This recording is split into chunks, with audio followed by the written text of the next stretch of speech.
Will the fall in oil prices that has taken place in 2014 continue in the new year? I believe it will.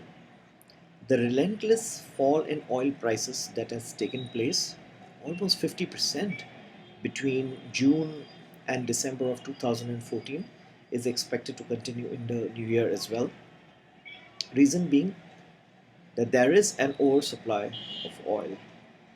The US shale industry, which is most vulnerable to the downturn in oil prices, continues to pump oil at a rapid pace. Not only that, Saudi Arabia and other OPEC countries, they will at the most effect a notional cut in production.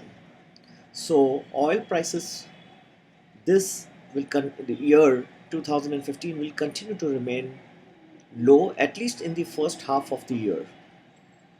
You will also find that the growth is slowing and continues to slow in various parts of the world, led by China, Eurozone, and America is the only continent which is doing better in terms of GDP growth increase. But other economies of the world continue to falter. This will definitely have an impact in keeping oil prices subdued. But come middle of the year, say about June, July, you will start seeing oil prices start rising once again. Reason that the low oil prices is going to stimulate demand and also lead to further reduction in production, because producers will not find it worthwhile to produce so much oil, as it would just be barely meeting their costs. Therefore, there will be a cut in production. This, combined with increased usage of oil due to very low oil prices, is going to start reflecting the supply demand imbalance once again will start reflecting in higher oil prices from the middle of the year.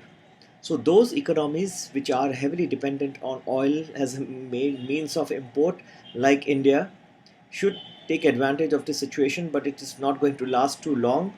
So make hay while the sun shines. Maybe the government needs to enter into more forward contracts, and I hope they're listening to this little presentation of mine, because it's going to really help them in terms of balancing the fiscal deficit. If they really do understand the future of oil, they would have really taken care of substantial portion of the deficit and would not have to worry about fiscal revenues falling short in 2015. So the way oil has a tremendous impact on other commodities and also has a deep impact on the stock prices, because it can lower the cost of production or increase the cost of production depending on the way oil is headed. So if you can map out where oil, the major commodity, is heading, you should be able to figure out where share prices are heading in this new year. Happy investing. Take care.